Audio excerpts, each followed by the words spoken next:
Aloha. Oh my gosh, you guys are here. And I was just like thinking, wow, I'm going to be on here all by my lonesome self. And we are recording right now. And aloha, welcome, Dr. Melissa and Dr. Alvita. So glad you're here early. And all of you who are coming on the line, I just am so grateful for you being here. And you're in for a real treat. I can't wait to introduce you to these two ladies. And while we're waiting because always at the beginning of these calls, a lot, people are showing up right now. And so I'm just going to give you guys a big warm aloha. Ask all of you, if you aren't hydrated yet, get something warm or cold. Take a sip. To life. Right, everybody, we can say to life real loud, and then we'll put ourselves on. That's right. To life. To clean waters. Clean water, yes. Beautiful. That's Dr. Alvita. Yeah. So if you don't mind just going on mute for right now, that would be super helpful. And I'm so happy to see your beautiful faces on here. I wanted to say that the book club came out of the Conscious Cures book, Solutions to 21st Century Pandemics. And it's just the beginning of my life's purpose and my work. And also, I'm sure all of you who are on the call, I see Robin's here, and I can't see everybody who's on here yet, but I want to just say that I just really honor you all for, I'm seeing who's on here now, for everybody, all the work that you're contributing. And this is just one other way, way to gather conscious people around really important things that are happening to ourselves personally, to our families, within our careers, and how all of that is affecting the planet, and how our careers and who we are and how we show up can take care of the Pachamama, the Mother Earth. That is the reason why we all exist, why we're wearing clothes, what we're eating, what we drink, everything comes from the earth. And so that means how we take care of ourselves and our family and our health, and how we run our businesses makes a difference, because the future belongs to those who give the next generation reason for hope. And this is a beautiful old Indian saying. And I know so far most of us are all women on the call here, and we understand that maternal instinct. And there are so many beautiful men out there who also know the same. But we are living like the future matters, and that is going to help us get through this. So without further ado, the book club is intended for us to all be able to figure out the best ways we can compost what doesn't serve us, eliminate destructive patterns, and adapt to this new paradigm that we are being nudged into, which has really been awakening for a long time, this swell of consciousness really coming through. It can either be a crisis or a consciousness. And I really was very careful when I selected the incredible guest speakers, the honorary guest speakers, to come on here to help share their wisdom, because these are some of the most incredible change makers and brilliant healers and stewards of the land that I know today. And so you don't necessarily have to have read the book to reap all the benefits from what we're going to get today, because you will garnish so much great information. But the book definitely will add fuel to the magic. Okay, it doesn't always have to be a fire, right? We can add fuel to magic and manifest and change the world through each action that we take. So we're going to be going for an hour and a half, and I want to be really sensitive to people's times, and then make sure that there's plenty of time for question and answer. And there's two ways that you as the participants can ask questions and tell you're welcoming everybody in. Hi, Sally. Oh my gosh, I'm so glad to see some of these faces that I wasn't expecting. Wow. but this is a conversational, right? This is if you're having whether it's a health issue. I mean, you got an epigenetic specialist, an energetic specialist, a doctor. I'm going to tell you all about them in just a minute, but they have years of healing people, and their careers are contributing to actually planetary healing as well. So don't be shy about asking whether it's mold or whether you have fog brain, whatever it is. If anybody can answer it or guide you in the right direction, these two women can. So so that's how today's going to work, and the takeaway from this particular week is going to be very different from the other weeks, but they're this common theme of interconnection, this common theme of looking at diversity and biodiversity, and the interconnection of everything we do is going to be there. So I've sent this to you, but I'm just going to read them real quick as a refresher so our conversation moves forward in this direction. We're going to be looking at the vital connection of our mental, physical, and spiritual health, and why connecting the dots affects our family, careers, planetary healing, and future generations. And how can we use this time of crisis as an opportunity to explore new ways to thrive rather than just survive? I want you all to be thinking about this for yourself, and this is where we're heading, okay? Receive actionable steps, cures, tips, and techniques, solutions from these incredible people who are present with us today. And also that includes you as the audience, ways that you know to improve your health and help others share your secrets, okay? As long as you're not too crazy, right? Discover ways to leverage your skills and passion for having a more significant impact on your health and others. So those are the takeaways. And because it is a book club and people are still coming on right now, I'm going to read you just one paragraph in here. And then I'm going to give you a very brief bio of myself. And then I'm going to introduce these two incredible health practitioners.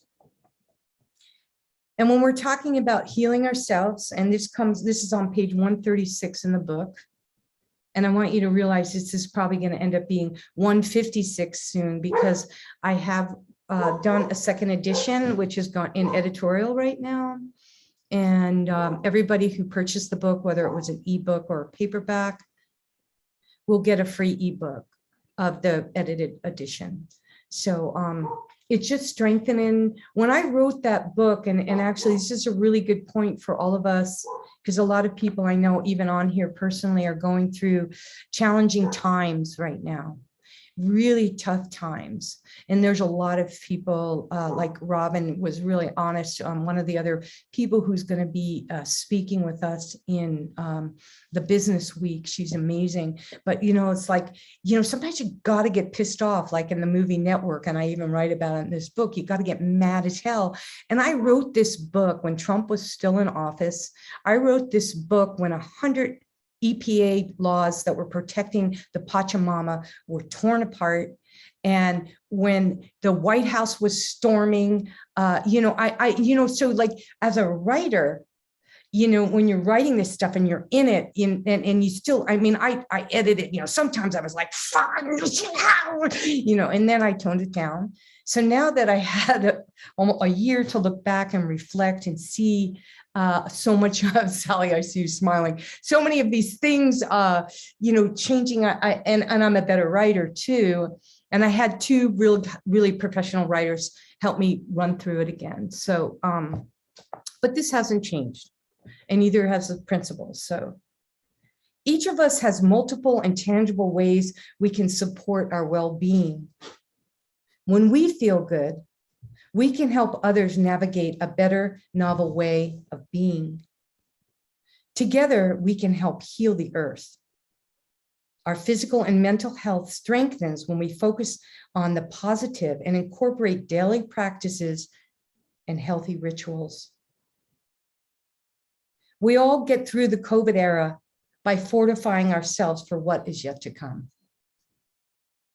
A healthy mindset, a robust immune system, and letting go of fear and judgment is a recipe for success to defend ourselves against the daunting crises the world is facing. An attitude of gratitude changes our mindset, and it could be a crisis or it can be consciousness.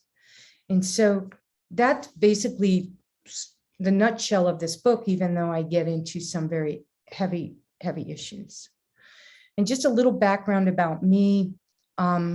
Soul entrepreneur, author, speaker, writer, and I am a connector. I am just a mortal being here to serve humanity and life kind and change every single day, because there's nothing constant in nature except change. And when we get up in the morning, we look at ourselves in the morning or before we go to bed, you know, we're different. And when we don't allow ourselves to change is when we get stuck. And getting stuck, like when our immune systems are stuck, makes us sick, right? So like from this moment on, we're different right now. And what we're going to hear and say and share over this course of the day, we're going to maybe make changes. We may quit smoking. We may start drinking coffee. Who knows? But change, when we embrace it with the right attitude and when we approach it with our hearts and with compassion. Like sometimes you do a little coffee, we might need that, right? We might even need to smoke a cigarette once in a while, but we don't want to judge ourselves and beat ourselves up over it. Shit. I mean, we got to get real, right? Because stress is the #1 killer. It's responsible for 60 to 70% of all diseases. So we got to be gentle, right? Gratitude changes the attitude. Change. Fluidity, right, Alvita? Fluidity. Love it. So I could go on about my bio, but I think you know me by now, and you can go to the website and you can find out more about me. And you can also find out more about Alvita and Dr. Melissa, but I am so excited to read these bios, okay? First, Dr. Melissa Petersen, you can see her up there on the screen. Not only is she beautiful outside, her inside reverberates, and like she and I bounce off each other a lot. And like, I was so nervous like before doing this because I'm so technologically not savvy. And she just like, all you have to do is listen to her voice. It doesn't even kind of sometimes matter what comes out. She just has a way of just making you understand what is real and brings out the best in you.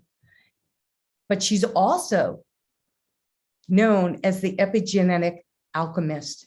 She's dedicated to supporting the highest expression of thriving. Yes, goosebumps.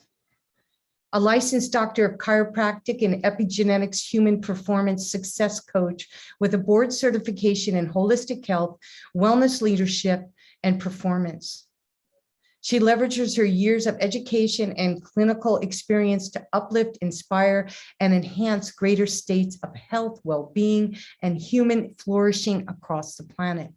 She believes you are limitless, a miraculous human being, and she is joining us today to share her passion for helping you to be the best version of yourself.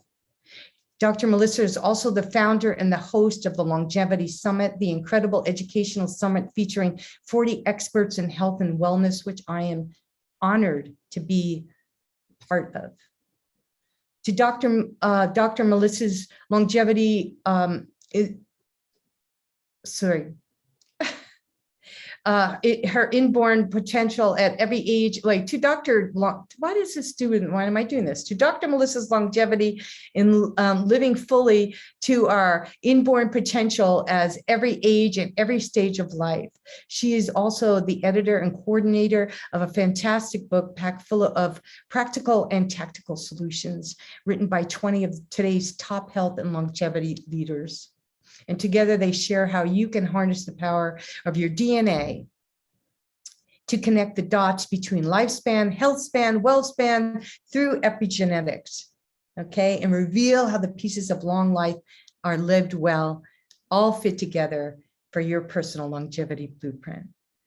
Now, that is a lot, and I'm going to let her share more, but this woman is unstoppable, and we're really lucky to have her on here. So if you want to live a long, healthy life, not only do we have Dr. Melissa, but we have Dr. Alvita Soleil, who is 72 years old, 72, right?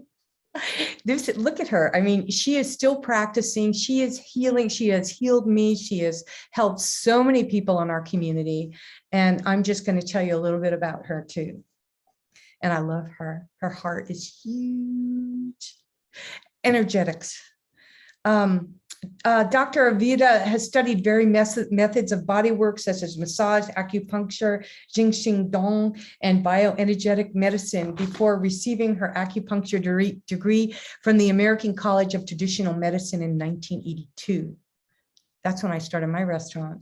She graduated as a doctor of Oriental Medicine from the Institute of Oriental Medicine in China. In 1988, Dr. Alvita's fundamental interest in medicine is the degree to which she can promote self-empowerment and support the liberation and evolution of individual consciousness.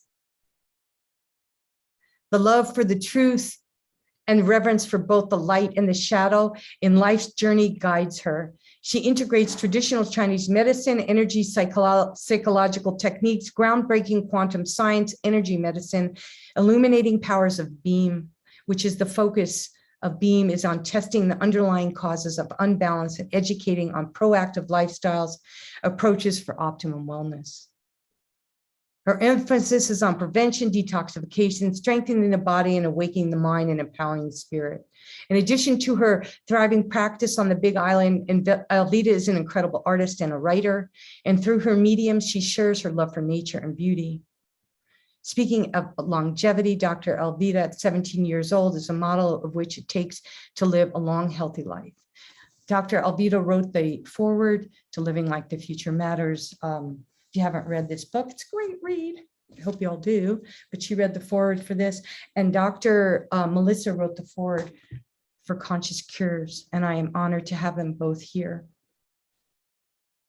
So without further ado, I am going to ask some questions, and I see that there's some questions, there's some things happening in the chat, and you just have to tell me if there's anything I need to know. Okay, this is my first time doing something quite like this, besides the dose of positivity. So ladies, are you ready to come off mute? Dr. Alvita and Dr. Melissa, are you ready to come off mute and say hi? Absolutely. Yes. Hello, everyone. Hello, hello. Hello. Aloha. She has the most beautiful accent, right? Oh my goodness. So She's good. from France originally. Love it. Yeah, I was finding that out as we were getting ready for tonight. That's so good, right? Tonight it's today here. So when I was going to read the soul to soul principles, but I'm going to wait to do that at the end. Mhm. And what I think that we're going to do right now, I don't think I can look at all these things on the chat. So Tel, you'll just pop on. I want to just introduce Tel real quick. Tel's my assistant. She lives in the Philippines, and she is like my sister or from another mother or whatever. We're like, if without her, I wouldn't be doing what I'm doing. And Tel, would you come off mute and say hi to everybody? And and she's as beautiful inside as she is outside. No, much more beautiful than you can imagine. And she's actually a survivor from cancer at 33 years old, and she has 3 beautiful children. She's on a totally clean plant-based diet. She is an inspiration for all of us. She's on this healing journey right now, and I am just honored, so honored to have you there. So Tel, if somebody comes up, because I can't do 2 things at once, she'll just pop in. Everybody say warm welcome to Tel, Dr. Alvita, and Dr. Melissa right now. Say yay. Hello, Tel. Everybody, let's do a little of this warm up. Whoa, yeah, heart. Okay. So, Melissa, thank you. And Alvita, thank you so much. So what the first question that, and you can both talk, we'll go side by side and you can just, pop in, and these both seem very compatibly gracious. So, the first thing I want you to share is, because Conscious Cures is so much wrapped around this, is the vital connection of our mental, physical, and spiritual health, and why connecting the dots, how that affects our family, our careers, and planetary healing and future generations, and how your practices, and just just share with that from your perspective, not just from the book. Go. All right. I'm like, who's first? You're Because we're both first. kind of You're like, first. Thank you. yes, no. Thank you. Yes, absolutely. So one thing first, I put in the chat, but I really want to invite everybody here tonight because I know this is so important to Mama Donna. We want to make this as meaningful for you. And so if there are things that come up, if you have questions, or that right now you're really specifically dealing with something, going through something, curious about something, there is a topic that you'd love to potentially explore, please definitely put it in the chat. I think there's going to be a lot of opportunities. And if we can make it, like I said, as personal for you, I think that would be, obviously everybody will get the most out of it to honor the collective. And then to answer your question specifically, Donna, I think I'm speaking to a very conscious group. And so the answer is going to probably be quite obvious, which is we are all of it. It should never be an option of, is it one, is it another? We are all of it. So if we really think of what is the truth of life, what is the essence of it all, it is, we can go way deep out to consciousness coming in, sperm, egg connect into one cell, the cell divides into tissue, into organs, into cells, into one full human expression that is one human filled with 100 trillion cells that makes up this beautiful, dynamic, complex system that is constantly interacting and communicating with the outer world and the inner world. And it doesn't just happen through the body. It doesn't just happen through the mind. What is it that we're receiving? What is it that we're feeling? Right? Those impulses, many would say the voice of the soul. If we think to indigenous cultures, how did indigenous cultures do the things that they did? By being able to tap into consciousness, or as you're referring to, soul. So it's all of it. And the more that we remember that we are this whole entity, this whole dynamic being, not reduced to pieces and parts, then I think we can first and foremost begin to appreciate ourselves. And we will see within that the truth of what life really is, which is this unification. Seems separate, seems divided, but yet when you really pull back, just like the one cell starts dividing into other cells, which then go into, right, to form the tissues, and those tissues form the organs and the systems, it can look all divided, and yet it's one. And that's the same thing with humanity. That's the same thing with the earth. That's the same thing with the cosmos. So we just kind of keep pulling out and pulling out, or we can zoom way in. And so why does this become important? The more we remember that we are whole and we are each other, right? We are all of it, even the stuff we don't like, we are that too. And so then we get to put the mirror back on ourselves and go, great, how can I begin here? That by beginning within myself, I can fully support myself to be my highest expression. And as I am my highest expression, then I am able to bring my best into every interaction, whether it be with family or friends or my community. It allows me to be in my highest connected place of creativity, of inspiration, of download from consciousness, that if we really just give ourselves permission to zoom in and zoom out, we can have such appreciation that everything that we're thinking, breathing, being, doing today does matter for ourselves and each other. And it's not, well, everybody else isn't doing it right, so let me focus out there. Go, I can't control everybody else, so let me focus here, because if I can start here, then I can have a ripple effect. Then I can create a new frequency. I can create a momentum that, as it goes and as it goes and as it goes and as it goes, it affects the next day and the next day and the next, and days turn into weeks and weeks into months and months into years into generations. And that's my short answer.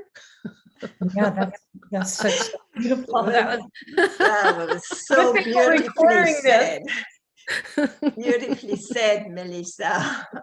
Beautifully said. And I think many of us probably agree with this philosophy, this theory. Oh, well, first of all, I want to thank you, Donna, for you are just so charged with passion for life and for the truth. And thank you for, first of all, bringing us together. And it just, you are so creative, and your participation in life is just so yummy, just like you. Yummy. Yeah, and your dedication in creating a better world is definitely felt, and so thank you for all the work you do. Yeah. Thank you. Oh, Melissa, I really liked your comment. Yeah, thank you, because this is really what it's really happening here. And when I think about what you are saying here, I'm asking to myself, it's like, okay, it's By the time we time get to there, get unpacked, get everything up and running. Ooh, Like normally I should be heading out with the boat tarped. what do we do? Yeah, not We've sure got an what's going on. iPhone. We've got an iPhone that's not muted right now. Maybe What you should Tal do can is mute them if she's got unplug it admin. and put your headphones on. Or else Donna, you can mute from your My screen. battery's almost dead, so.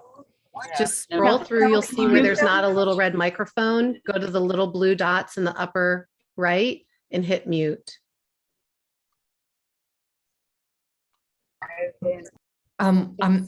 Tell, can you do that, please? I'm not. Okay, they just dropped. The call dropped. Yeah, we're okay now. We are okay. Indeed, we are okay, for sure. That's what Even I'm here. sometimes when we don't know it, we are still okay. That's right. That's right. So I think it's also important to redefine what healing is about. And certainly many people have different definition of healing. And for me, it's certainly not a passive commodity that can be delivered at your doorstep, even being purchased. It's not also the composite of quantifying data of blood and saliva and urine. So for me, healing is not about curing the disease. It addresses, like you said, Melissa, and certainly Donna, you expressed that in your book, it addresses the whole being, far beyond the limitation of the physical body, the mind, and certainly the personality, for sure. So, and I know many people have lost hope about healing. They give up basically, but it's not about that, because I really do believe no matter how deep you are in your illness or imbalances, it's never too late to get well. Never too late, as the healing takes place on all different levels of awareness, the physical, the emotional, the mental, and certainly the spiritual, which we have certainly lost track of it. So, and secondly, what determines the nature of our healing experience is the degree in which we are able to see and we are willing to see ourselves as part of it. I think you mentioned that early on, Melissa. And being willing also to pause, to stay with our own feeling, even though it's so crazy out there, there's so much fear. But if we could just pause just for a moment and feel the fear, without going into the story and just breathing it in, feeling, letting go, and come back into the alignment of who we are. And remembering that, because this is what it is about right now. It is about remembering who we are. Deep change, deep chaos. And yet we are all here. And we all have a part to play in that huge, huge global transformation. And that's an important thing to get, is that we are not alone also in our healing. And the answer is not out there. It's right here. Actually, there is a Native American parable that I would like to cite here, because it really expresses, it really synthesizes what really healing is about.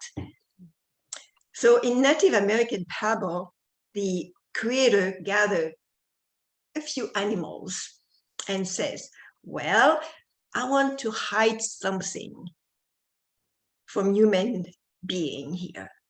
They are ready for it. And that is the realization that they have power and they can heal themselves.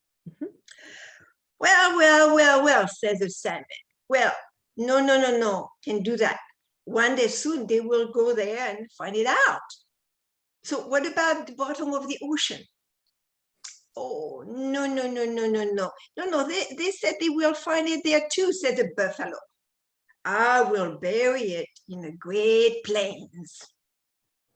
Oh, well, they will soon dig and find it there too, said the grandmother mole. Put it inside of themselves. Put them inside of them. Done, said the creator. It is the last place they will look. Ever look. Yes. I love that one. I love that one. Oh my gosh. May I share something with that, Dr. Alvita? Absolutely. Okay, so this is so beautiful. So I have to tell you that earlier this summer, so I'm a mother of a teenager. Any of you mamas out there, video games are part of the world today.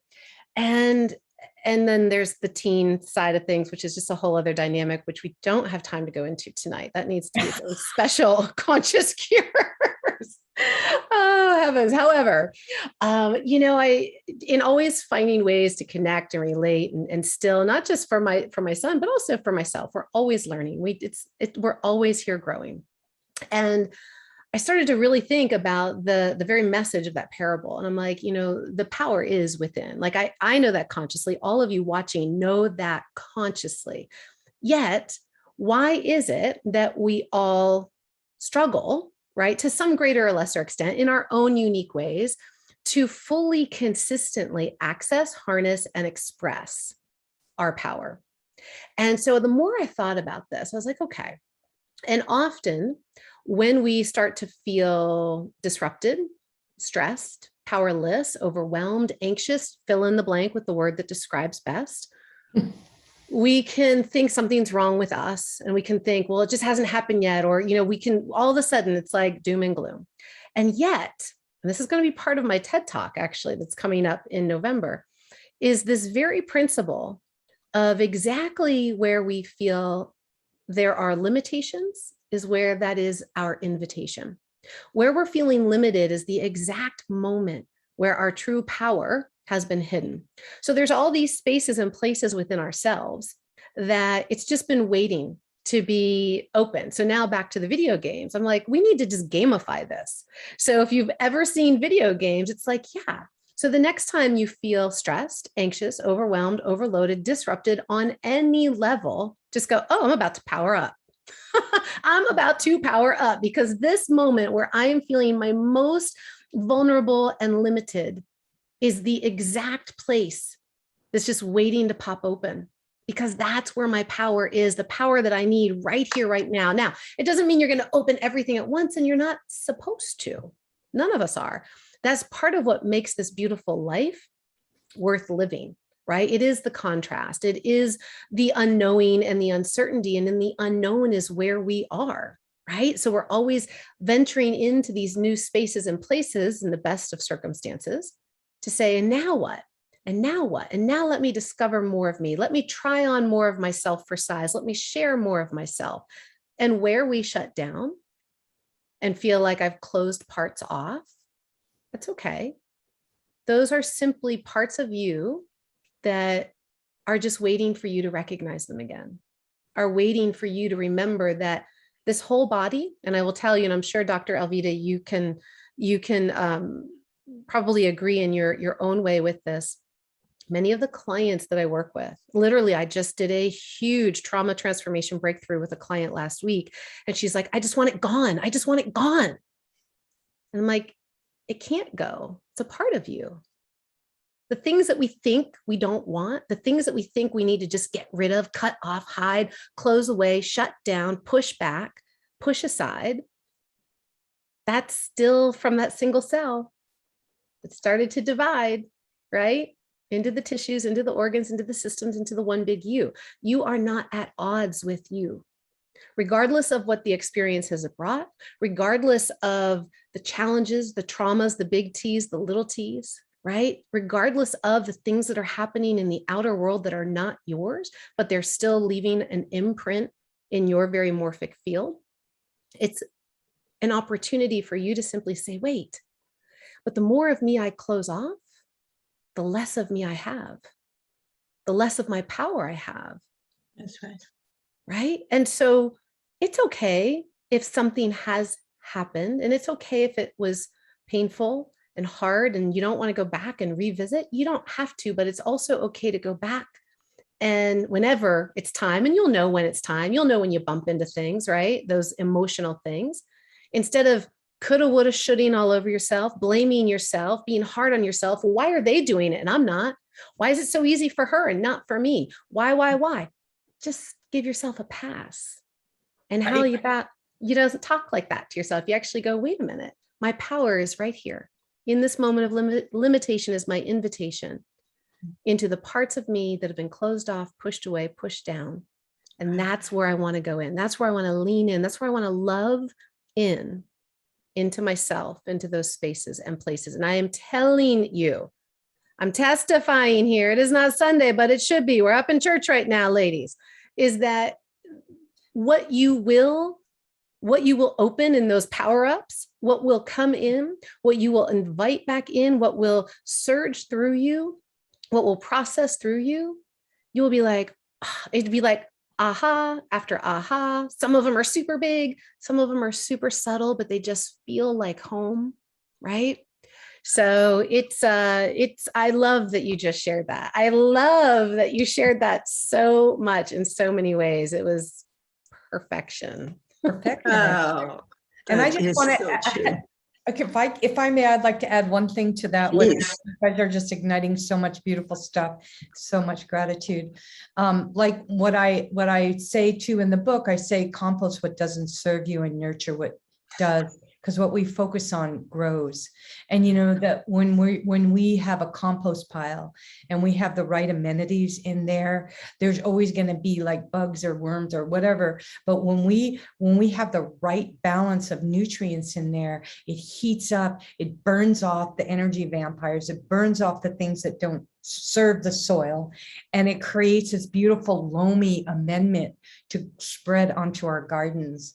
And that's just like our gut microbiome too, what we put into our bodies and what we choose to put in, because everything that both of you are saying is it's like we are from one body, one cell. And when we think about it in the bigger picture, we do have control on many, many levels. Like that's what eating disorders are all about, is because you have that control of what you put in your body. The same thing with, we have control of what we put on our gardens when we're home gardeners, but we don't have that control when we buy something from the grocery store. And so we taking back our lives. I love everything. I don't even have to repeat anything you said because it was all so awesome. And I see a lot of people are writing very great things in the chat. And I'm not seeing you making any comments, but that would be good if you do. And you guys, I don't know about everybody else, but from the comments I'm seeing, everybody's on fire. So if you're okay, unless anybody wants to continue, you can ask a question later. I want to move on to the next question. Well, which I would like to say something also. okay. Because, all the questions that you have been asking, Donna, to me, it's not separate again. To me, it addresses the whole issue, Yes. into just maybe a different format. But I think whatever question you will be asking, I think we will always probably come back to, to that. It's just like when we feel that, and by the way, it requires so much courage to be able to stay in the pain, to stay in the pausing time and in the present time. Because in fact, we don't know what that means, being in the present time, because, we give power to the fear, we give power to the mind, to the thinking mind, to our emotions. And of course, our emotions reflect the mind activities, right? That's a fractal theory that you were talking about, Dr. Melissa.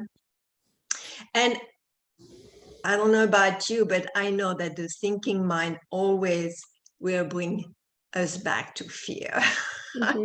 Because in fact, there is basically two main emotions here. I mean, from my humble perspective, there is either love and there is fear. And there is many shades of it. But that's mostly that: love, expansion, fear, contraction. Yes. Yeah. Yes. And Donna, I know you've got something beautiful. I'm so sorry. Like, this is what happens when you just get a group of amazing hearts and minds together, right? We're like, wait a minute, there's something else within this. All right. Hopefully we'll just fold into the next question.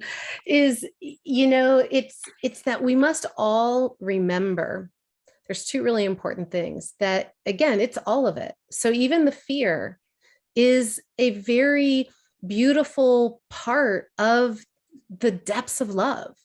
And it's interesting, we have seen it firsthand, especially over the past year and a half, this just division, and, just people getting so separated. And the truth, just like the truth of what life is and what we started this whole conversation about, is unity, right? It is this unification. It is this oneness. It is this wholeness, and how we can be whole within ourselves as a sovereign being, an entity, while still also, just like the cells in our body, while still also being a part of this whole, right? Of this whole expression. Right. And I think that, and this is simply my opinion, keep it if it resonates, release it if it doesn't. And this is not like, I just really think we are being invited into a beautiful opportunity to realize, like, life doesn't want to keep fighting itself. It doesn't want us to keep fighting ourselves. And a lot of times we think that we're doing such a valiant thing by going out to fight. And Donna already kind of mentioned it earlier, this concept of what we resist persists, right? So where we push, it's going to push back at us. And what if instead of looking for right and wrong, which it's normal, we will do that. That's part of how the brain, it's always going to scan for threat. So it's hardwired in us. There's nothing wrong with that. And how about if we go from just primitive brain up to executive function, right? To evolved brain and thinking, and go, okay, I feel that trigger, and what if? And what if I can observe this whole in a space of appreciation? Is there something to appreciate within this, right? Within the fear, that can give me the ability to understand the depths of love, to use that example that you had just shared, Dr. Alvita, because one of the things that is happening with this awakening collectively with humanity is, and we're seeing it, we're all seeing it, we're all feeling it in our own way, is the time of outdated paradigms are done. The time of outdated narratives are done. The time of outdated traumas are done. This is the generation, this is the time that we are healing, right? So we're healing all those transgenerational lines.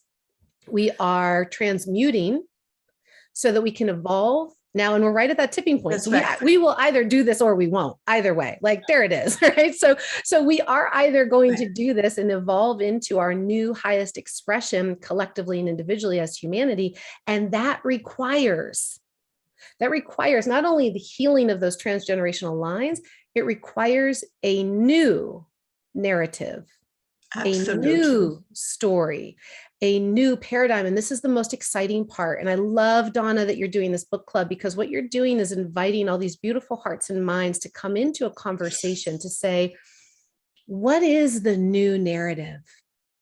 What is the new humanity? And if we only spent 20% of the time kind of dealing with the reality of what is right now, but we spend 80% actually creating the future that we desire, like you said, living like the future matters. Let's have those conversations within ourselves, within each other, within our communities, right? Right. And So I just wanna well say- said. So well said. And you know, for me too, like it's so great too, like coming together like this and having, you know, what we attract, right? When we attract it, it becomes like that pebble in a still pond when reverberating out.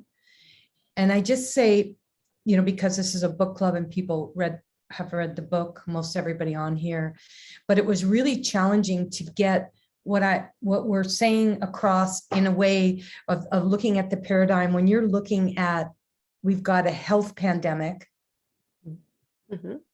and then what I'm trying to awaken people to is why, what is that root cause that we're talking about, that fear.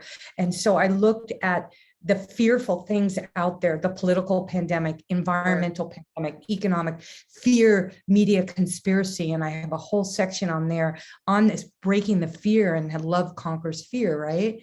And looking at the inequality and the injustice and how we have discriminated against mosquitoes and cockroaches and rodents like we do human beings of different color, the BIPOC population. Yeah.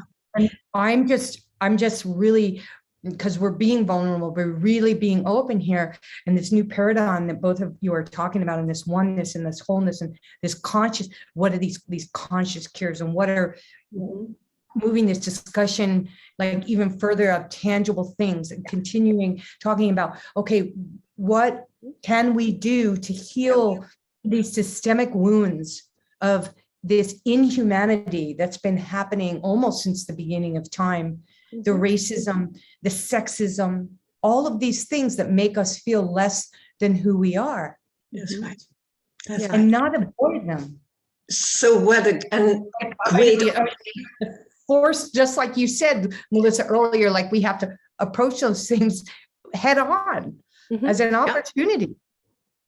Sorry, go ahead, Alvita. I'm sorry. Yeah, great opportunity. And this is why we have to stick together. You know, we cannot do it alone. It's so huge. It's just immense, basically. So to me, what you are speaking of, Donna, also, and Dr. Melissa, and I think many of us recognize that, is the disconnection, again, the separation. And to me, that is a major illness here. It's a major disease.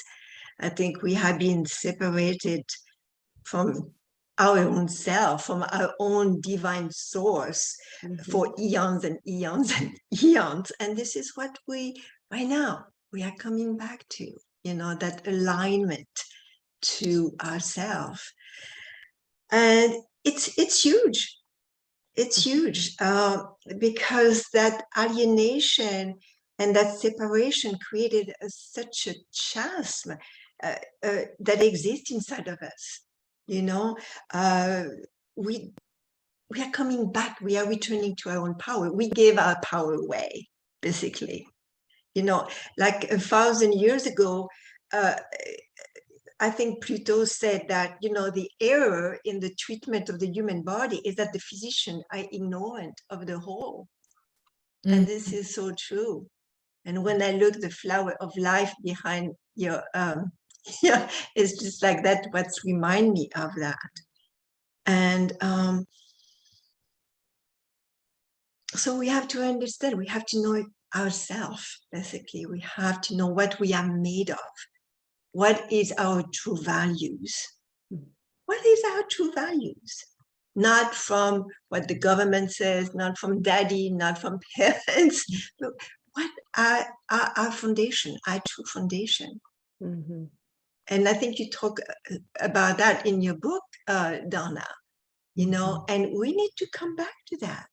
We need to feel it, to be able to have, in healing, to be able to have a shift. Like if you're in the caca in the bottom of the hole, basically, it's like, well, that's what you are.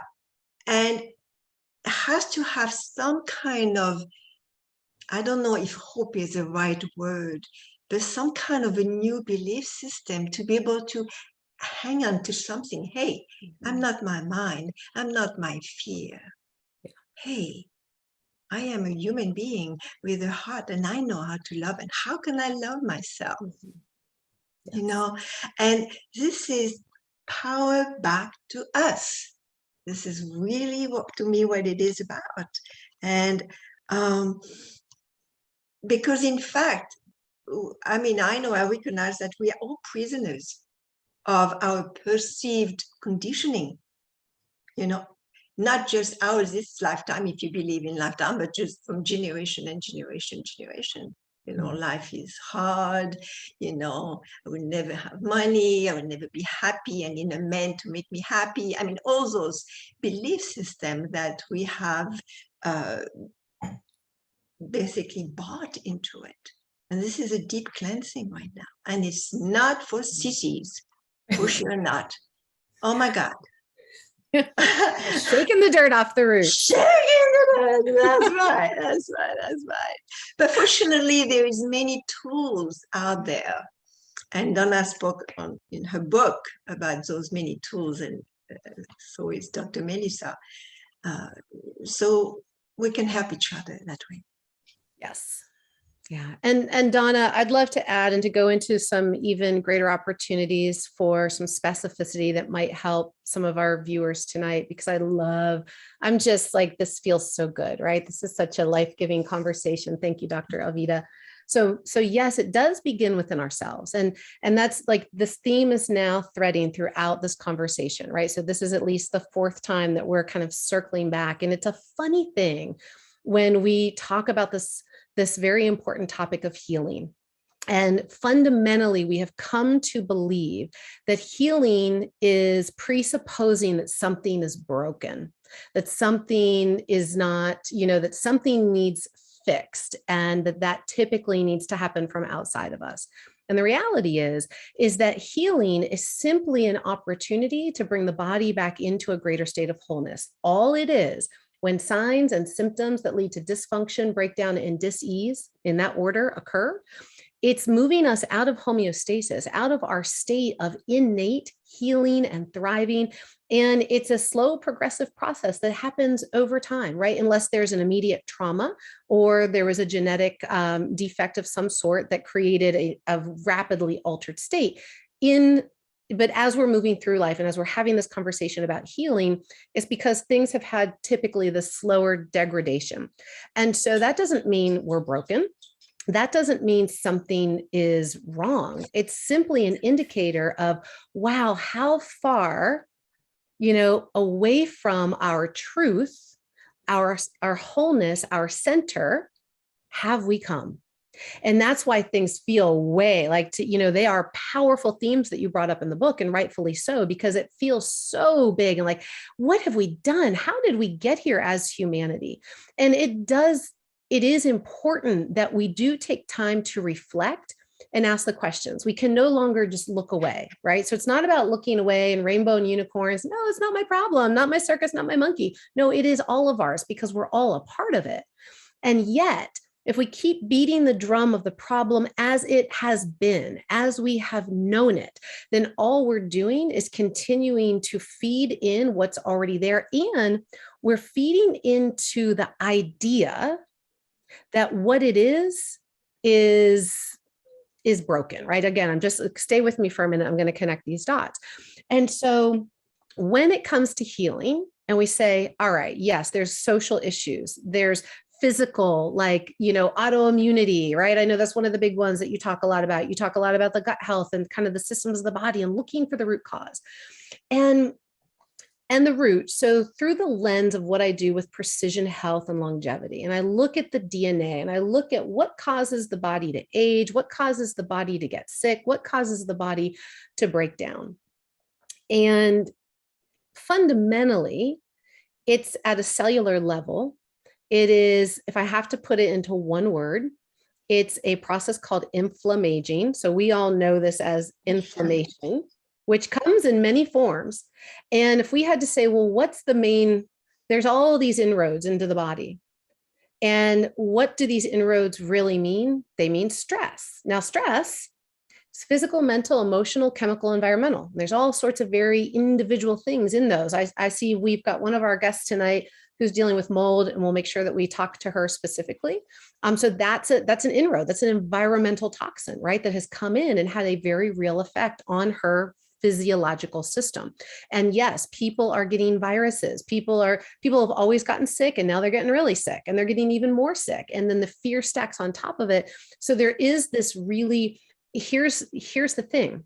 What accelerates the rate of sickness, what accelerates the rate of breakdown and disease isn't ever just one thing. It's an accumulation over time of these stressors to our system. And there's always going to be one that becomes that noticeable tipping point. So the mold in this particular example was the noticeable break to that system. But I'm going to bet, I don't know any of her history, I don't know any of her information, but that was the big event that came on top of whatever else came before that over her lifetime. And that's for all of us, right? And here's what we all disregard, we don't fully understand, is stress. And it's just like Dr. Alvita was saying, it does begin within us. And I know that this might at some moments feel very esoteric, but here's the deal, everyone, is that it all begins with our perception. Perception is one of the first components of how we are interpreting the information through our senses coming in. And based on our cultures, on where we were raised, on our families, on our communities, on what we took in around us, right, through that very essential developmental time between 0 and 6, 7, when we were just completely downloading. Like we did not have our beta brainwaves online. Like we were not understanding things in a logical way. It was coming in pure unconscious, right? It's coming in that dream state and those delta and theta brainwaves. So it gets locked in because we need to just learn. So much got laid into our unconscious brain when we were little itty bitties by our cultures around us. And based on where we grew up and how we grew up, that now informs our beliefs. Our beliefs then dictate our actions, which turn into habits, right? Which turn into thoughts and emotions, which all repeat upon themselves, whether we want them to or not. Most of us as adults try to unlearn our limiting beliefs, right? Those are the things we say, I just want to get rid of those. However, this healing, this real conversation that you're wanting to have tonight, which is so important, is understanding that there's a piece of this that is perception. And so when we say, how do we heal this? And what is all this stuff and these big issues, right? Again, the first thing we think we want to do is turn out there and go, this has to change and you have to change. And why can't you hear me? And what are we all doing? And it feels like this, right? From a heart-centered place, from a place of true desire, like, oh my God, can't we all just see the same damn thing? No, we can't. We all have different brains. We all have different backgrounds. We all have completely unique, different perspectives. And even twins will never see things exactly the same, because guess what? If I had a twin and they were standing right here next to me, we'd still be looking in two different areas. So we're never going to exactly see, we're never going to exactly hear the same things. Okay. Similar, but never exactly the same. And so it's got to filter through that beautiful brain that's already got all these preconditioned things. So how the hell do we heal is the real question that we're having tonight. How do we overcome racism? How do we overcome political agendas? How do we overcome autoimmunity and big agro, the big pharmas and all the bigs out there? Because that can feel like a big fight. But then we go back to that old narrative that no longer serves us, which is fighting. Right. Because guess what? They've got more money and all the things. So here's where our power is. Our power isn't in going out to fight all those things the way that we once did. There was a time for that, and it was really important. What we're being called to do is just like Dr. Alvita said, we are being called right now to truly get so self-centered, because that is self-healing, get so self-centered on, I've got to unlock my power. I've got to understand where I'm locked down, where I'm triggered, and where I feel triggered out there. What is it speaking to me? If I'm feeling sad, if I'm feeling angry, all it's doing is showing that's that trigger point of your power. There's a part of you, of all of us, when we get triggered, that's just an opportunity. That's the limitation. That's the invitation to go, wait a minute, why am I so pissed off? Wait a minute, why am I so sad? What is it here? What is it? What is it within me? What power am I ready to take back? What do I want to bring more of into the world? I want to bring more love. I want to bring more compassion. I want to bring more empathy, right? So then it's going, well, how can I be that? Okay, so let me, I don't want to hog the mic. Let me try to get this to a really important point. This is like, can you tell? I love this stuff, right? So understanding that Another passionate woman. right? Here. Whoa, oh my gosh, please. So this is our first place. And when we get triggered, it's just going, that's just an opportunity for me to check my own perceptions, for me to check in on my own beliefs. Yes. I'm going to give, and I'll tell you guys something. Again, mother of a teen, Donna knows me well. She knows all about my son. And I would tell you, I'm like the coolest mom. I get it. I'm like all about go be you, like, yay, wonderful, wear whatever you want, be whatever you want, identify however you want. It's like magical. Well, my son started to decide that he wanted to wear certain clothes that I was like, at first I was kind of like, okay, whatever. Like it's you do you. But then he was wearing them, and instead of like rocking it with confidence, he was kind of being sheepish about it. I'm like, dude, if you're going to step out of the house wearing things like that because you want to, like, I hope that you would want to do it feeling like great and empowered. But my point is I got really triggered. Like as this thing about the wardrobe kept coming up, I got really triggered. And I'm like, why am I triggered? Like if I saw a rock star dress like that, I'd be like, hell yeah. If I saw something that like I can celebrate that in everybody else, but why am I feeling triggered with my own son? Okay. And then I had to get really honest with myself. And these are the things that are hard for us to do. But this is where your power lies. I was like, oh, I heard myself say, what does that mean about me? What will people what kind of mother will people think that I am? Okay. And I was like, whoa, amazing. Now, I would never have consciously known that. And that's a lot of what happens with our perceptions, with these deep wounds on these issues that we can sit here and think that we are woke and we are conscious and we are wholehearted. And we don't recognize when we get triggered that we're getting triggered because there's something in that. There's a message in that for us. That is step one of healing. And that is the longest life lesson and is the most powerful place to begin. That's step one. And I want to just go into step two really quickly, and I'll pause and we can go into the next question and we can circle back to this. But I want our guest who's dealing with some mold. I'm going to give you kind of a energetic, and I'm sure Dr. Alvita has some thoughts on this. And I'll also give you some, more of a kind of I'll say medical or just healing approach, right? Some things to think about. So the next thing is whenever we have a dis-ease, the body is now out of balance. That's all it means. However, the dis-ease shows up. It's not going, oh my God, what's wrong with me? I'm broken. I'm stuck with this. This is my label. It is simply going in, as you've heard Dr. Alvita say, going in and start to have a little inner conversation. And realize that if there is mold in your body, if there's cancer in your body, if there's cysts in your body, whatever it could be, that you're kind of like, I don't want this there. And this scares the heck out of me. Realize that everything seen and unseen is energy, right? All energy is information. All energy is information from the same source, right? Not being religious, but just if we really understand the essence of energy and quantum physics, it's all the same source energy, right? So, okay, so that means cancer is source. That means mold is source. That even means that COVID is source, gang. Like really, if we really get to think about this for a moment, that even means the vaccine is source. Like all of it is source.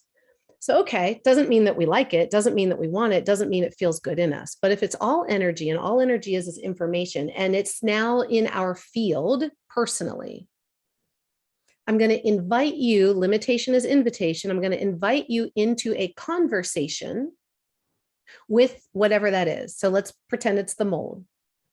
Talk to the mold. I know that might sound crazy, but it's energy. You may not be able to see it because it's in your body, but it's energy that contains information. What does it have for you? I'm sure, Dr. Alvita, with all the energy work that you've done over the years, the moment that we gain the information, in that same moment, we then have the opportunity to free the envelope it came in, so to speak, to free the pain or the delivery mechanism because we got the message. So we can free that container in the way that it was, because now we've gotten the message, which means, think about this, we've all heard this. Energy can neither be created nor destroyed. It simply changes form. It transforms. So the moment that that energy information is received, what did it just do? It just transformed. It just changed form. Now that's again a bit like big and consciousness stuff, but it's also very rooted in science and in your body.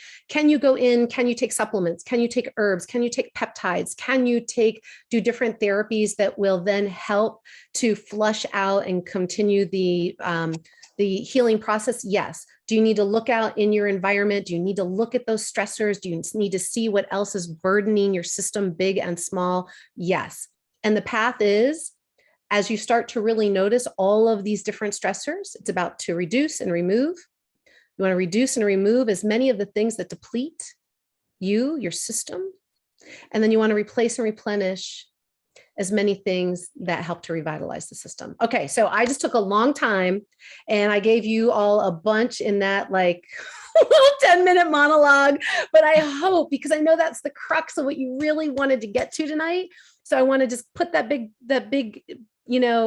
essence out there. Hear what you have to say, Donna, hear what you have to say, Alvita, and any of the feedback so we can dig in more specifically from there, if that helps. That was That beautiful. was, yeah, quite powerful what you said, Dr. Melissa. I really appreciate that very much. And, we can hear those words, through many other connections, but I think every time that we hear it, it might sink in a little bit deeper each time.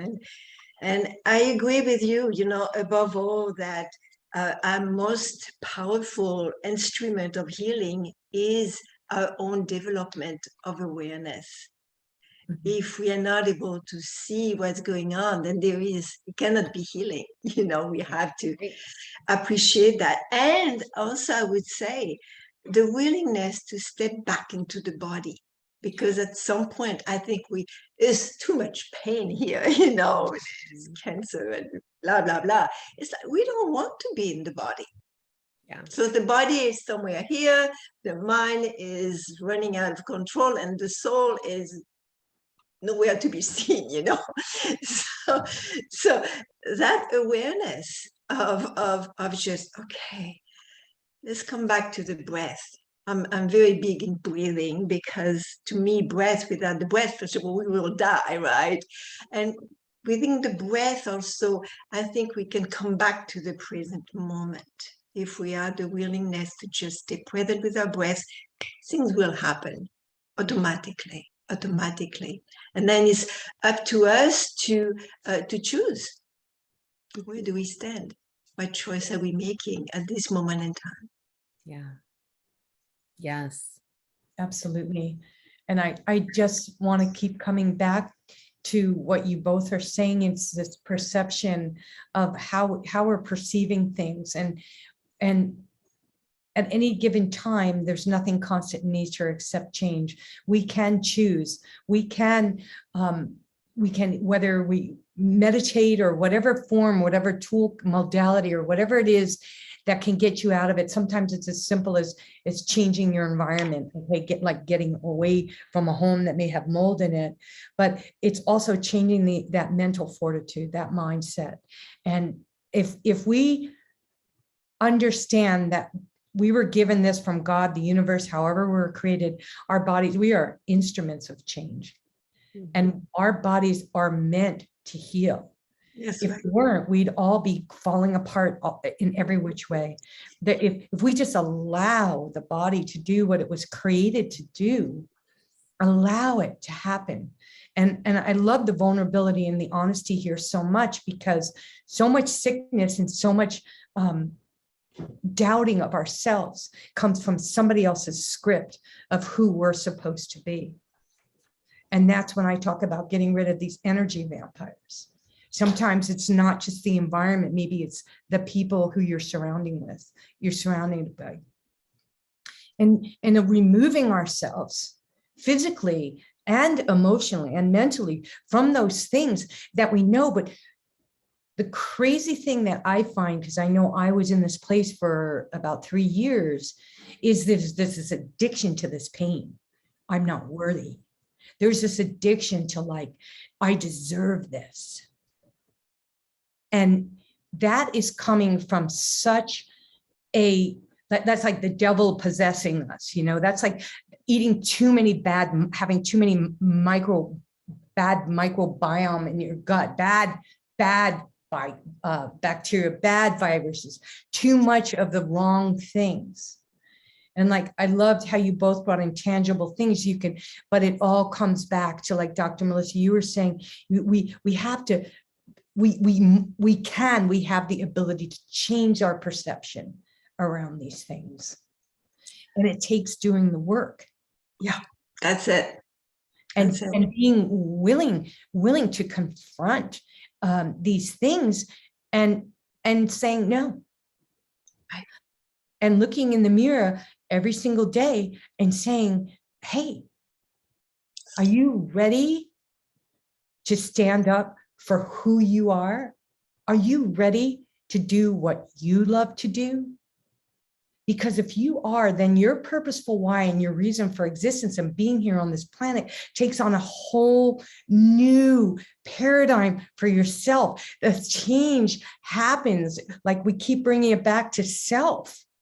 And then you both of you study energy, right? And I do too. And right now, if you could see the goosebumps on my arm, I feel like I'm touching each and every one of us on this call right now. I feel that if I believe that I'm making a difference, there's nothing more that I love to do, because I know who I am. And this is my purposeful why. To bring this consciousness forward and allowing us to all be vulnerable and open-hearted and be the change we wish to be and see in the world. Gandhi on steroids. We have to be that change if we're going to be who we are meant to be. So we need to decide what we want to do right now. I don't know if there's any questions in there, because it's 2:12 and we were going to save the last half hour for questions. And if anybody right now, because I know we're going to do a closing with Dr. Alvita and Dr. Melissa at the end, and then I have something very short to read to you that's really important. And I want to make sure that you all feel so loved and supported by the time you leave. Does anybody have anything they want to say at this time or ask a question?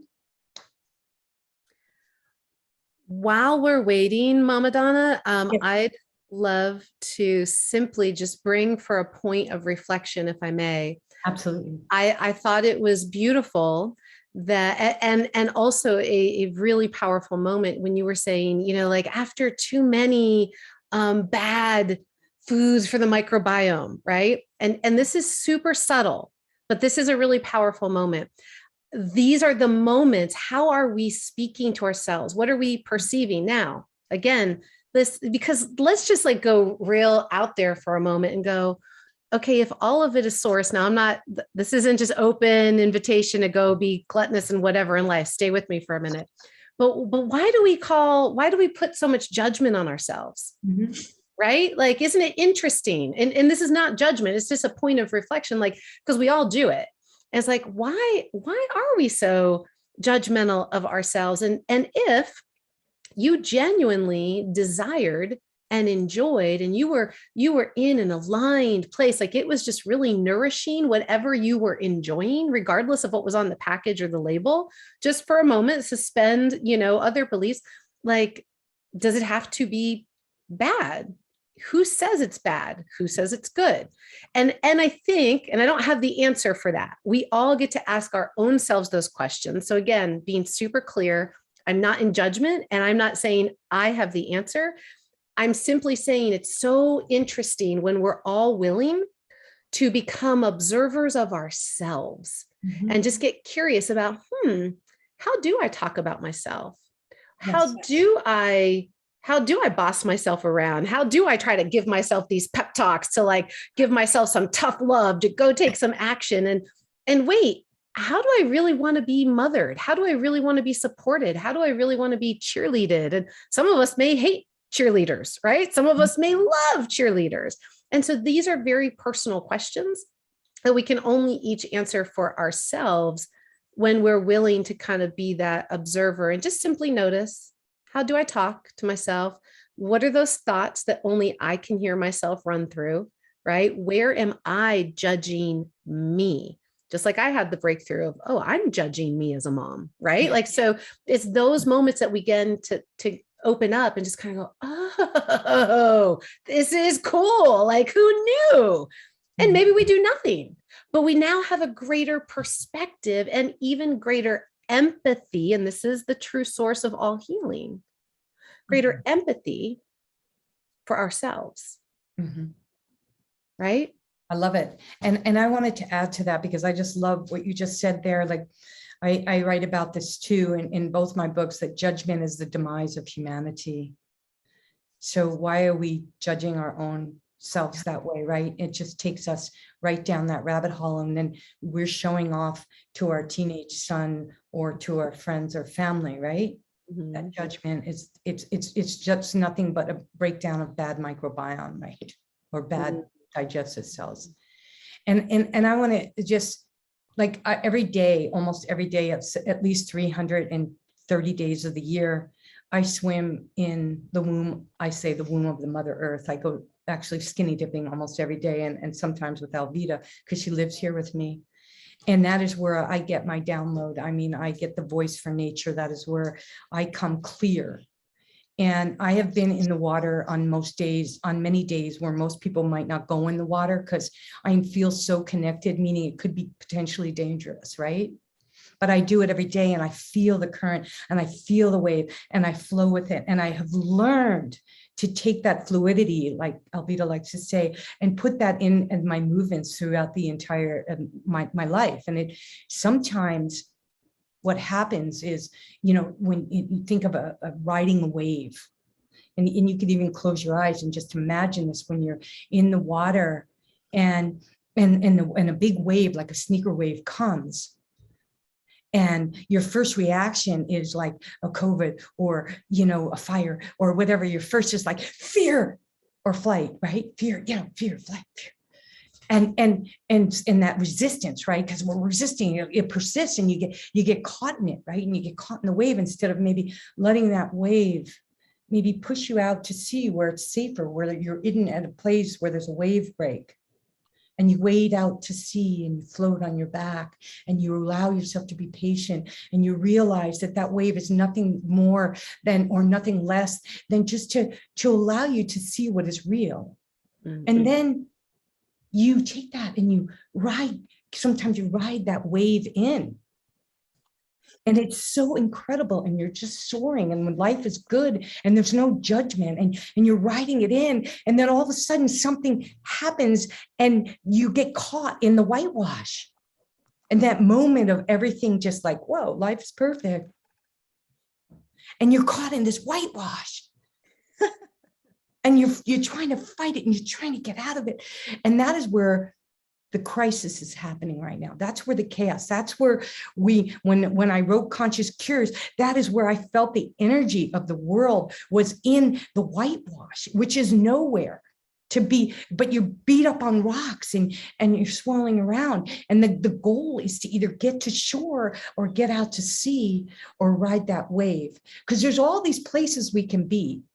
And those are those, like you were talking about earlier, both of you, all the different emotions that we have, right?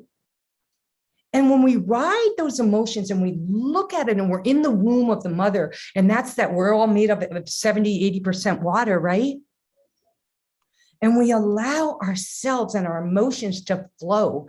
And when we are stuck in the whitewash, that is when the dis-ease comes. That is the fear. That is the emotional crap that doesn't allow us to get to this oneness. So what do? How do we get out of the whitewash? We observe. We allow ourselves to say, you know what? This is part of the emotion.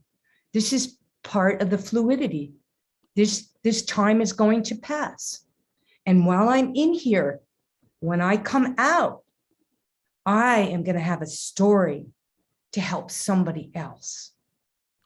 Because when we serve and we are here so that whether it's source or those are around us, when we are here to serve, the whitewash just turns into just placid calm. When we take that lesson without the judgment and carry on. All right, Donna, I would like to add something, if I may say, about that, because certainly we had that experience together, in the wild ocean. Right? And definitely it can be very scary.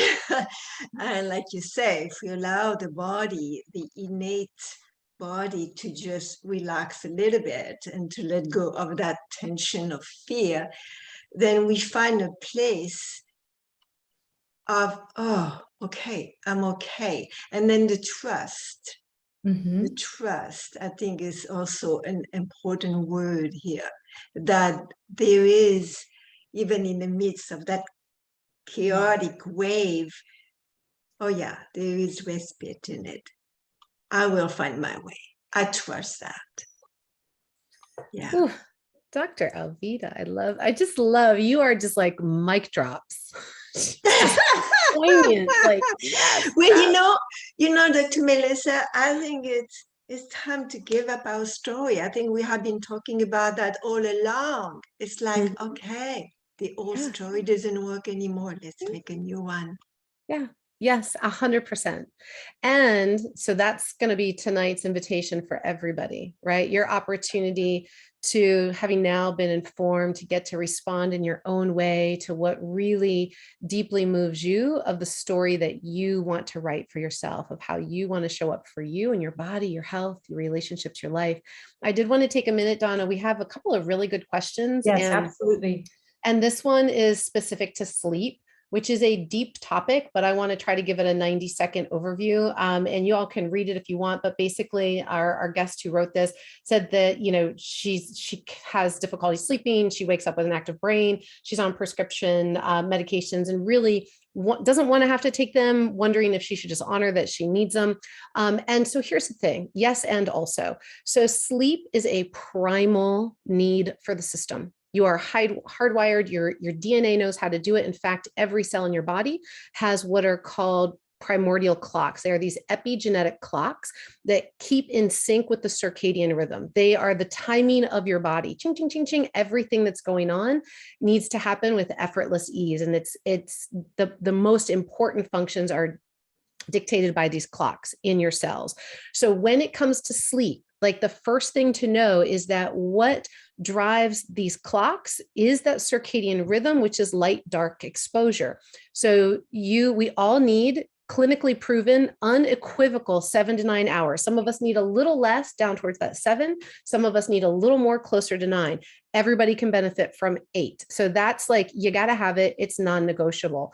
So sleep, then the next thing is going, okay, well, how do I help my sleep? Well, what governs it is the light dark. So you want to be up in the morning when you naturally wake. Many of us are early risers, so that means we're up with the sun. And you want to get that morning sunlight exposure. Within the first 2 hours of the sun before it gets high in the sky, you need to get out into the sun, get sunlight exposure. This is also something that's very immune boosting and enhancing. So you want those beautiful rays coming into those beautiful eyes, and that already is going to, the amount of light exposure and type is going to impact how well you sleep. You also want to do the same thing at the end of the day as you're going into sunset. If you're really, really dysregulated, if you can get some time out, literally like camping, go be out, do darkness exposure, like at night, just go out into the dark.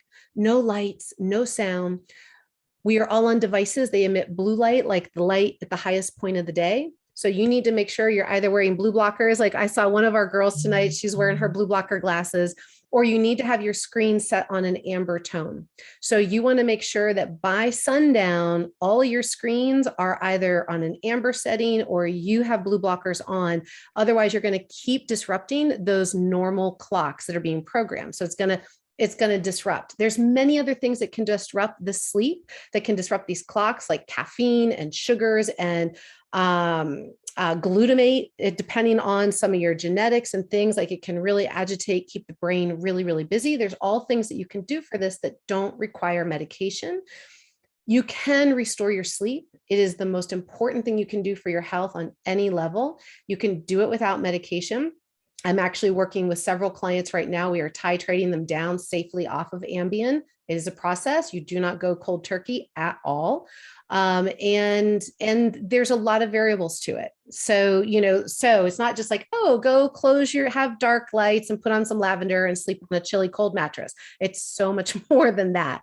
But the thing I do want to tell you that really kind of connects all these dots is that those clock genes, they respond to that natural circadian rhythm, which is tied to our cortisol, which is tied to our stress response, which now ties into those stressors that I told you earlier, all accumulate over our life, the big stressors and the little stressors, constantly amplifying and overloading our system over time, some slowly, some very acutely, to create distress, dysregulation, dysfunction, and dis-ease, because they start to zap all the clocks literally in our cells. Our timing is off, our communication is off, our brain and our body are out of sync.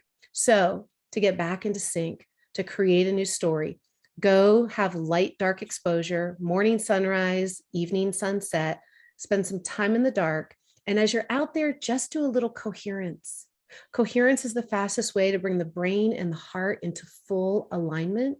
And you can do that, just like Dr. Alvita was saying earlier, through the power of the breath, by simply becoming aware of your breath, bringing your mind to your breath. You don't have to do any special breathing yet, just mind to breath in and out through the nose. Slowly over time, try to soften and slow that breath. Mind to breath, breath to heart. So it's as if you're literally breathing in and out through that heart and taking that time, even if it's only for 60 seconds, to then allow yourself to just have a moment of awareness of something, someone, some moment that you appreciate, you're grateful for, you love, you like. It just brings a sense of ease or joy or wholeness into your system. And coherence, light, dark, is going to speak to your clocks. It's going to help to begin to re-regulate those brain waves, get you sleeping better, get you charged up for your day so that you can go live better. You can heal yourself and you can go out and, and truly transform the story and the planet for generations to come. Yay. Beautiful. Thank you so much. That was really helpful, and good hit of magnesium, making sure your mineral levels are good really has helped me a lot with my sleeping and never going to bed angry. I learned that from my grandmother, and it comes back to that anger and fear, and anything we can do to compost those things that affect those circadian rhythms that you speak of so beautifully. So you guys, I can't even thank you, Dr. Melissa, for your wisdom, and Dr. Alvita enough. For the sake of time, because it is 2:30 now, I just wanted to acknowledge that Janie Kenyon is on the call, who is the editor of Conscious Cures, Melissa for writing the foreword to the book, and encourage you all, if you haven't read it, to read the book, and also to let you know that next week is going to be incredible. And hopefully you're going to get to hear, because I know some of you are on my dose of positivities, which I usually do on Thursdays at this time, but I'm going to either start a podcast or continue that, and you'll get to hear more from Dr. Alvita and from Dr. Melissa in the future. But next week we have Dr. Harvey coming on, who has been a chiropractor for like 35 years. He's also he studied in nutrition. I'm getting tired. He just deep dive into, we're talking about family next week, but just like we talked about health, family, business, fear, all those things come up. Everything's interconnected. Dr. Harvey also wrote the theme song for Conscious Cures. So we are going to have music next week. He's going to be doing some singing, because there's nothing like bringing people together and family together. Unity and community builds our immunity. And he's going to be singing, and I'll be singing with him. And I'm going to ask you all just to let go, feel the love, because we are family. I got all my sisters in me. And then this incredible woman, Shannon Cartwright, who actually is in British Columbia. She came on at 1 o'clock her time on the East Coast. And she couldn't make it. She had the time wrong, but you're going to meet her. This woman is so incredible. She breaks all the barriers down. She's a rebel gypsy entrepreneur, and she teaches us how to break down old beliefs, including old family beliefs, and how to break through all this unconscious stuff that we've been talking about here and create our new, regenerate new family. Because you can get a blood transfusion, but you can't live without water. And water is what is like family. It's like the ocean. It keeps you buoyant. It holds you up. And so releasing those things that break down your family, which is that family also inside of you, your gut microbiome, and the family outside of your nucleus family, your friends, and the family of integrating the Mother Earth into our family and everything that we do. So next week on family and health, you're going to be overloaded with lots of love, not in a bad way. So come hydrated. And I also want to say that I'm going to be doing a journal for the Conscious Cures book, like I did the I Am journal. And I've invited all the speakers are going to be adding something to the Conscious Cures journal. There'll be lots of room for you to write in. And the contact for these two amazing women, you could go ahead right now and put them into the chat again, but on the emails, they're in there. Also on our website, you can link to these incredible people. They both offer, if you want to follow up with them, I really encourage you to do so.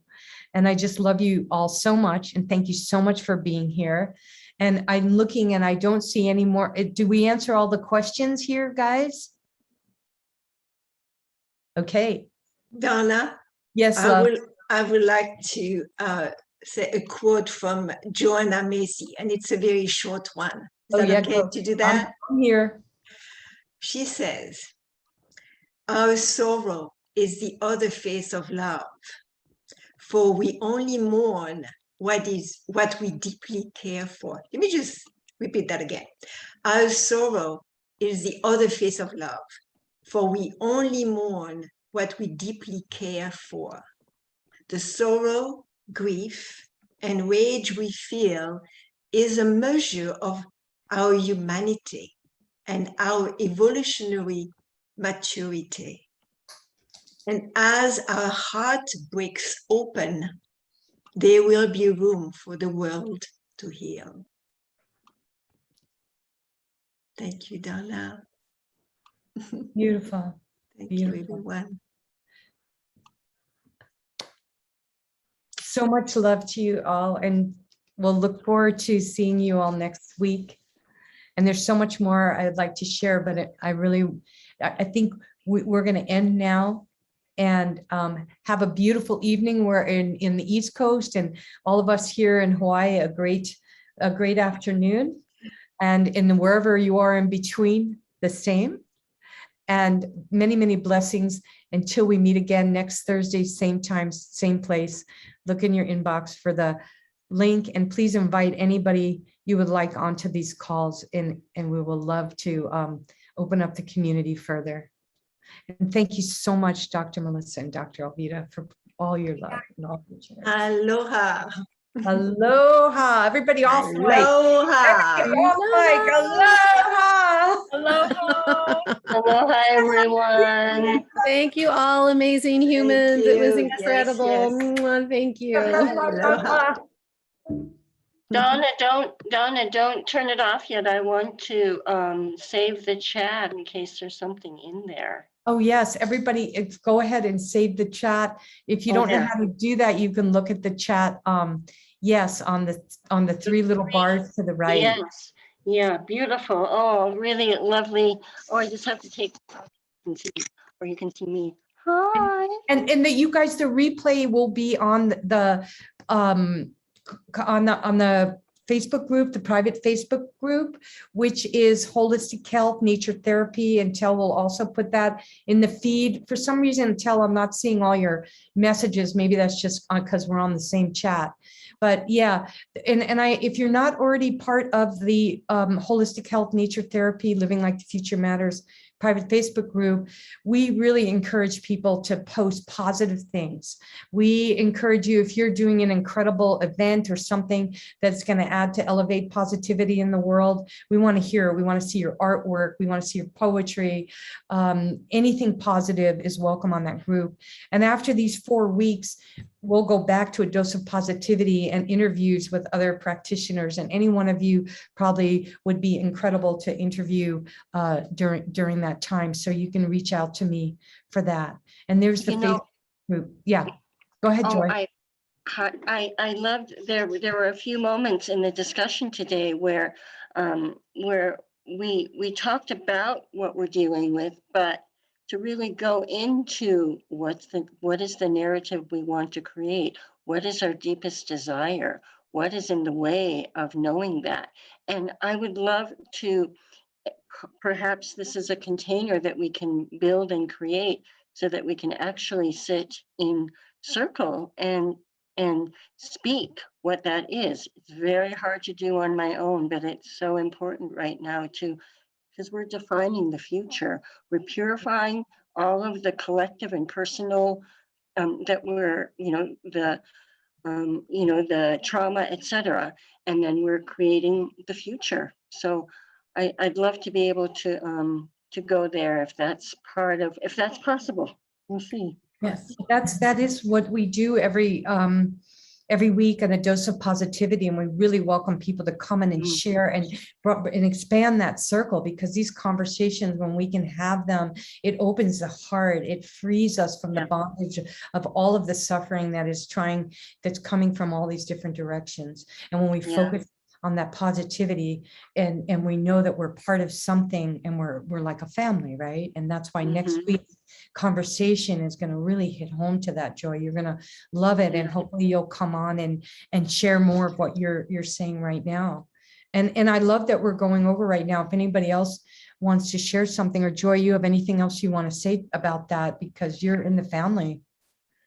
Yeah, well, I mean, it's kind of like a sweat lodge. It's it's just we're sitting together and we're doing the work. We can talk about it, but to actually do it Yes. would be really supportive. So that's all I can say. Yeah.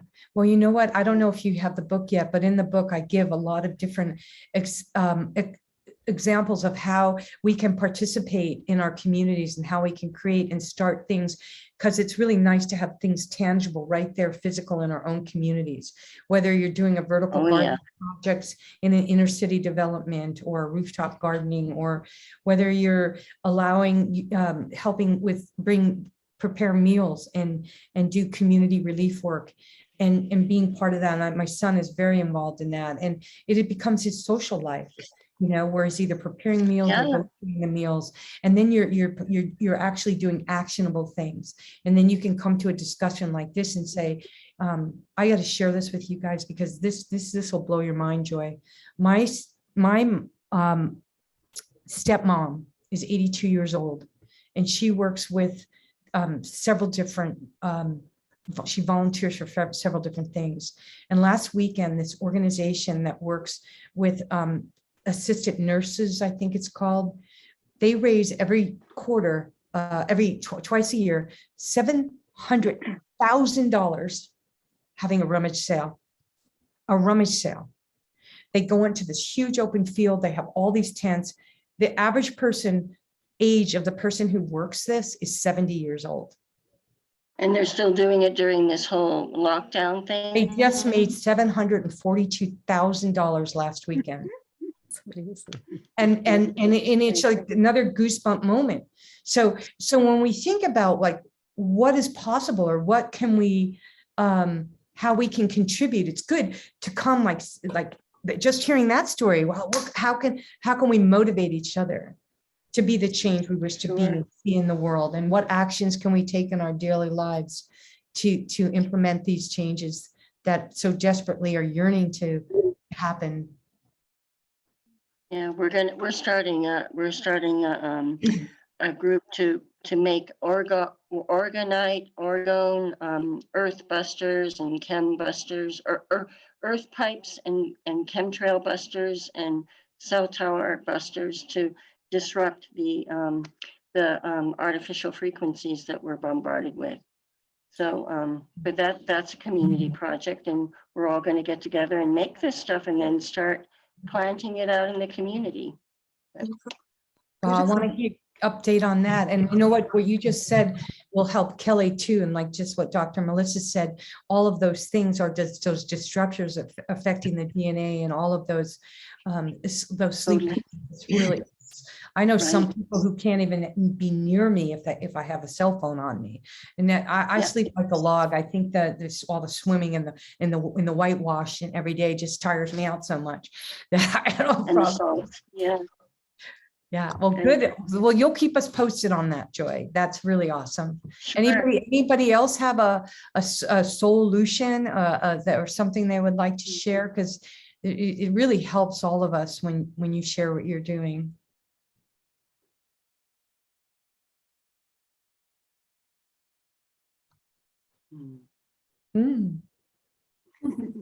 Joy, thank you for being so bold. And I know somebody else out there is just dying to say something.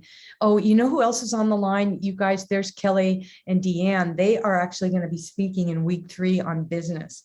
And these guys are over the top incredible. They farm 2,600 acres of land in North Dakota. They're talking on the business session with Robin Richardson, who does all this value chain work from basically the soil to the soul of where the source of our food comes from. And she had in her Global Food Collaborative, I mean, Joy, you will love this too, and everybody will want to follow this by the time you're done listening to Kelly and Deanne. And about this is just one of the greatest things we can do is one bite at a time, because what we put in our mouth, everybody eats, right? And so what we put in our mouth and what we put on our bodies is like the biggest statement that we're walking our talk. And in trying to be as plastic free as possible and getting off of the fossil fuel craziness and giving more, taking less is a huge thing that I write about in my book. Right now, the Pachamama, the Mother Earth, is depleted and the bank is empty. And if we start filling it up with these solution-oriented things, like Kelly and Deanna are farming regeneratively on 2,600 acres, heritage grains, mustard seeds, we take for granted, okay? And when Kelly's on, he's going to be talking from the field. And we're going to take these, they're considered like small-time medium farmers, you know, because most of these farms are so corporate, they're hundreds of thousands of acres, just completely annihilating the soil microbiome. And Kelly knows more about soil. He's a soil-lutionist and I am a solutionist. And that's kind of how we found each other. And Deanne, like, she is the soil and he is the soul, and they come together. And oh my God, you guys are going to be in for a treat. So make sure you mark your calendars for the next Thursdays. So put it in right now as we're talking. Get out that phone that's disrupting your sleep, Kelly. And put these next 3 Thursdays in. So I don't know how to close this other than the fact that if you would give me a moment to read what I was going to read to you guys, I would be super happy. And also, I want to turn you guys all onto this book if you haven't read it yet. It's a kid's book. It's called The Giving Tree.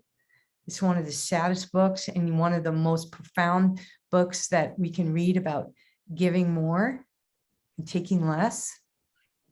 And you can get it online in just like, it's so short. You don't have to buy the book, meaning the words are online. You can just get the words. And the author is Shel Silverstein. It's called The Giving Tree. And it's kind of a running theme of what I write about, but also I think it would be great. And you can just go on and get the words right off the internet for free. And then I'm still seeing if anybody else wants to say anything. And since we're all here and I was intending on reading this all comes in alignment with everything we're saying. So I wrote these soul to soul principles and I cultivated these guiding principles throughout my life. They inspire me to live like the future matters and provides the foundation for this book, my career and my life. Together, they form a general blueprint of values that can help regenerate people and the planet itself. There are 9 of them. Number 1, be part of the solution. With reverence, cultivate a life that prioritizes restoring the earth and caring for oneself and others. Support endeavors that are focused on regenerative solutions and be mindful, be an active citizen, a soulful light in the world. Give more, take less. What we appreciate appreciates. Number 2, health is your greatest wealth. A healthy body fosters a healthy mind, which lays the groundwork for a more vibrant world. Nourish everything from the soil to your soul. Respect, replenish, rejuvenate. Number 3, live in harmony with nature. The earth is our home. Honor and integrate the wisdom of the system and cycles of nature into your life. Nature-based solutions hold the keys to humanity's most challenging problems. A restored connection to the earth is essential for our survival. Number 4, know your truth. Know your truth. What we talked about today a lot. Know who you are, what you love to do, and have a purposeful why. Celebrate life from the depths of your soul and rejoice with others. Manifest your dreams and embody your highest potential. Love and accept yourself, because what we focus on grows. Number 5, mentors, here we are essential. At any age, have mentors and mentor others. The benefits we receive from intergenerational support are priceless. Knowledge fertilizes the mind to think and create. Wisdom comes when we apply what we have learned in the whitewash. Be a mindful lifetime learner and a teacher. Number 6, the past. History is no mystery. Reference the past to improve the future. Connect with your roots. Then compost what does not serve you and nurture what does. Forgiveness allows you to live in the present and to look forward to the future. Yes, forgiveness, forgiveness, forgiveness. The present is a gift. Receive it in the now. Invest your energy and your time into a purposeful passion. Cultivate love and compassion with gratitude, and gratitude changes the attitude. Never forget this. Time is our most valuable currency. We must spend it wisely. The future, living like the future matters. Live it like the future matters. In shifting our focus from the good of mankind to the good of life kind, we can create an evolving paradigm and improve the quality of life for all. Resilient, we can adapt to the unknown. And finally, connection, what we're having here. Yes, connection is sacred. Support and take time and take part in creating a vibrant community, a local economy with wisdom. Cultivate unity and reverence for all life in your community. United, we bring value, balance, and diversity to our world. Our sacred yet vulnerable web of life connects us all, and we depend on it. Together, we can strive to live like the future matters. It's all in here. It's also, these principles are on the website. And enjoyed the fact that you brought that connection up at the end, and what you're doing is beautiful. And hopefully next time we come on, we're always going to be talking and adding solutions and sharing, hopefully we'll get a good report from Kelly that she's sleeping better based on the incredible information she received from both Alvita and Dr. Petersen. And hopefully we'll hear from Michaela about the mold and moving the mold from the mind and the body and the spirit. And we'll get a prognosis on Joy, what's going on as far as dissipating all that negativity that is being caused by the pandemics that I speak about in this book, the other pandemics. So much love to you all. And Kat Haber, I see her in the house rocking on. Kat is going to be one of our first guests at the Dose of Positivity. She is a TEDx organizer, and because of her, I am and was a TEDx speaker in 2010. And you can watch that. Actually, you can go to my website. You'll see it's posted in there under the media section. And this woman's going to blow your mind too. Okay, can we go now? I'm really hungry. I couldn't eat all day because I was so nervous and I was feeling so insecure about coming on, and you guys make me feel so much better, but I'm starving now. Bye-bye, beautifuls. Love you all so much. Aloha. Aloha.